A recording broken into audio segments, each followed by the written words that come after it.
पौराणिक कथाओं में भगवान श्री कृष्ण के बारे में बहुत कुछ जानकारी मिलती है, लेकिन उनकी मृत्यु के बारे में बहुत कम जगह प्रसंग मिलता है। भगवान श्री कृष्ण दुष्ट का संहार करने के लिए अवतरित हुए। इसके साथ ही अपने जीवन काल में उन्हें बहुत सारे लोगों के द्वारा श्राप भी प्राप्त हुए। जैसे गांधारी ने महाभारत के युद्ध के बाद उन्हें श्राप दिया था, इसी तरह उनके जीवन में अनेक ऐसी घटनाएं हैं जब उन्हें अभिशाप का सामना करना पड़ा।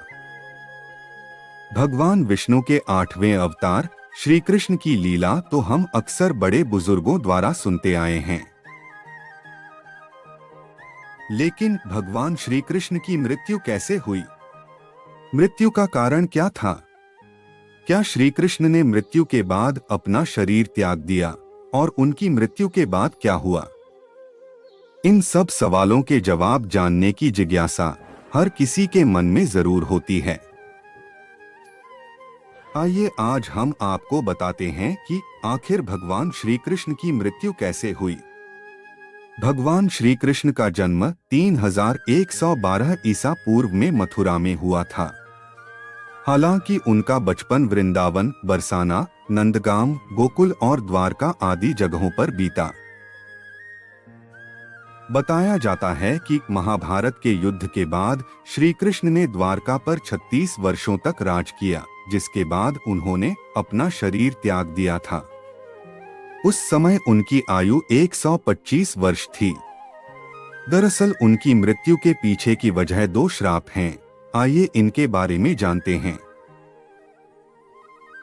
मानव जाति को लगभग नष्ट कर देने वाला कुरुक्षेत्र का युद्ध शांत हो चुका था।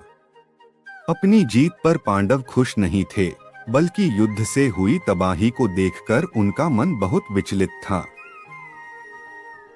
युद्ध के बाद श्री कृष्ण पांडवों के साथ गांधारी और धृतराष्ट्र के पास बेटे दुर्योधन की मौत पर शोक जाहिर करने और क्षमा मांगने पहुंचे। दुर्योधन का खून में लथपथ शरीर और अंधे माँ बाप की आंखों से आंसुओं की बाढ़ से पांडवों का भी दिल भर आया था। पांडवों को छोड़कर श्री कृष्ण को दुर्योधन की मौत का असली जिम्मेदार मानने लगी। गांधारी ने श्री कृष्ण पर चीखते हुए कहा, आप द्वारकाधीश हैं, जिनकी पूजा मैंने खुद विष्णु अवतार मानकर की थी। क्या आप अपने किए पर जरा भी शर्मिंदा हैं? आप चाहते तो अपनी दिव्य शक्तियों से इस युद्ध को टाल सकते थे। बेटे की मौत पर आंसू बहाने वाली एक माँ का दुख तुम खुद अपनी माँ देवकी से जाकर पूछो, जिसने अपने 7 बच्चों को अपनी आंखों के आगे मरते देखा है। इसके बाद गांधारी ने कृष्ण को श्राप देते हुए कहा, यदि भगवान विष्णु के प्रति मेरी आस्था सच्ची रही है तो आज से ठीक 36 वर्ष बाद तुम भी इस धरती पर जीवित नहीं रहोगे। द्वारका तबाह हो जाएगा और यादव वंश का हर इंसान एक दूसरे खून का प्यासा हो जाएगा। ये कहकर गांधारी श्री कृष्ण के चरणों में गिर गई और रोने लगी। कृष्ण ने चेहरे पर हल्की सी मुस्कान लिए गांधारी को उठाया और कहा, माते, आपके श्राप का असर एक दिन जरूर होगा, लेकिन ये सिर्फ मेरे प्रति आपकी सच्ची श्रद्धा की वजह से नहीं, बल्कि बदलते समय की वजह से भी होगा। कहते हैं कि गांधारी का यही श्राप यादव वंश के विनाश और भगवान कृष्ण की मृत्यु का कारण बना। कई साल बीतने के बाद श्री कृष्ण के पुत्र सांबा गर्भवती स्त्री का वेश धारण कर ऋषि मुनियों से मिलने गए। ये देखकर ऋषि भड़क गए और उन्होंने सांबा को श्राप दिया कि तुम एक ऐसे लोहे के तीर को जन्म दोगे जो तुम्हारे कुल साम्राज्य का सर्वनाश कर देगा। इससे सांबा बहुत डर गए और उन्होंने इस पूरी घटना के बारे में उग्रसेन को बताया। सांबा को इस श्राप से बचाने के लिए उग्रसेन ने कहा कि वो एक तीर का चूर्ण बनाकर उस प्रभास नदी में प्रवाहित कर दे। ऐसा करने से वो श्राप से मुक्त हो जाएगा। जिस इलाके में इस चूर्ण को जमा किया गया था, वहां एक खास प्रकार की घास उगाई। ये देखकर उग्रसेन ने कहा कि यादव राज्य में किसी भी प्रकार के नशीले पदार्थों का उत्पादन और वितरण नहीं किया जाएगा। इसके बाद द्वारका में कुछ बेहद अशुभ संकेत देखे गए, जिसमें सुदर्शन चक्र, श्री कृष्ण का शंख, उनका रथ और बलराम के हल का अदृश्य हो जाना शामिल है। द्वारका में अपराध और पाप बढ़ने लगे थे। ये देखकर श्री कृष्ण परेशान हुए और उन्होंने अपनी प्रजा से प्रभास नदी के तट पर जाकर पापों का प्रायश्चित करने का आग्रह किया।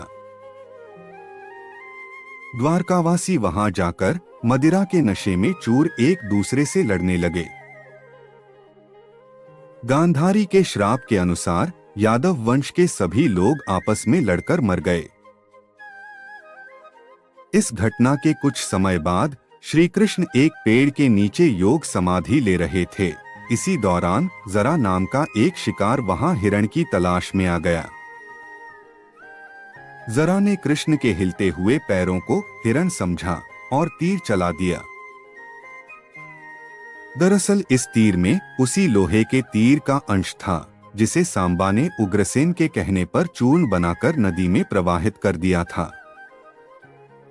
इसके बाद शिकारी श्री कृष्ण के पास पहुंचा और अपनी गलती के लिए उनसे क्षमा मांगने लगा।